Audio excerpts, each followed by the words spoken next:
தெய்வம் தொழாள் கொழுநன் தொழுதழுவாள் பெய்யென பெய்யும் மழை. இந்த குறளை புரிஞ்சுக்கிறதுக்கு சில பேருடைய கதைகளை நாம் சிந்திக்கணும். அதில் ஒன்று அத்ரி முனிவருடைய மனைவி அனுசூயா. இந்த அனுசூயா மகா பதிவிரதா சிரோன்மணி. அவங்களுடைய பதிவிரதா தன்மையை சோதிக்கிறதுக்கு மும்மூர்த்திகளே வந்து சோதித்தார்கள் அப்படின்னெல்லாம் அவங்களுடைய சரித்திரத்தில் இருக்கு. அவர்கள் ஒரு சமயம் அவர்கள் இருந்த இடங்களில் மழை பெய்யலை அப்படிங்கிறதுனால தன்னுடைய கணவனை துதித்து அவர் பெயரால் ஆணையிட்டு இப்பொழுது மழை பெய்ய வேண்டும்னு சொன்னபோது உடனே மழை பெய்ததாக கூட அவருடைய சரித்திரத்தில் இருக்கு. இது ஏதோ இந்த மழை பெய்வதற்கு மட்டும்தான் இந்த கற்பு உபயோகப்படுறது அப்படி கிடையாது. பஞ்சபூதங்களில் எந்த பூதமாக இருந்தாலும் சரி இந்த கற்பு திறம் இருக்கு அப்படின்னு சொன்னால், அதாவது தான் கொண்ட கொள்கையில் ஒரு உறுதித்தன்மை இருக்கிறது.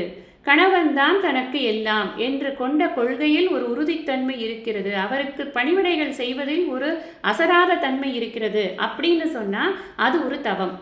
அந்த தவத்தினால் சில சித்திகள் ஏற்படும். நம்ம இப்படித்தான் பார்க்கிறோம்.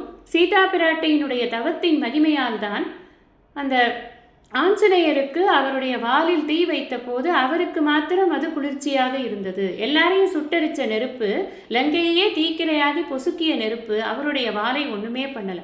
அது மாத்திரம் இல்லை, அக்னி பகவான் மட்டுமல்ல, அந்த காற்றும் கூட அவருக்கு துணையாகத்தான் இருந்தது. ரொம்ப தென்றல் மாதிரி வீசிச்சான். அவருக்கு மட்டும் காற்று ரொம்ப குளிர்ந்த காற்றாக வீசியது அப்படின்னு ராமாயணத்தில் குறிப்புகள் ஸ்லோகங்களில் இருக்கு.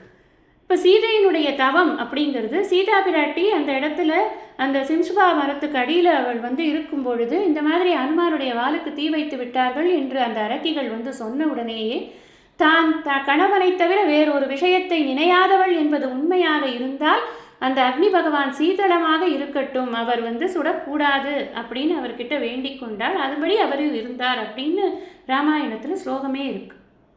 அப்போ ஒரு பெண்ணினுடைய கற்புத்தன்மை, அந்த உறுதித்தன்மை, அந்த கொண்ட கொள்கையில் இருக்கக்கூடிய உறுதித்தன்மை அப்படிங்கிறது எவ்வளவு ஒரு பெரிய தவம். அந்த தவம் எவ்வளவு பெரிய விஷயங்களை அவளுக்கு சாதிப்பதற்கான பலத்தை, ஆற்றலை தருகிறது அப்படிங்கிறத நாம் புரிஞ்சுக்கணும்.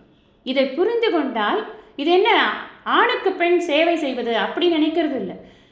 அந்த கணவனையே தன்னுடைய வாழ்க்கையின் அனைத்துமாக நினைத்து அவன் மீது அன்பை முழுவதுமாக செலுத்தும் பொழுது அதற்கு ஒரு தனி விசேஷமான சக்தி இருக்கிறது அப்படின்னு நம்முடைய புராண இதிகாசங்கள் எல்லாம் நமக்கு காட்டுகிறது.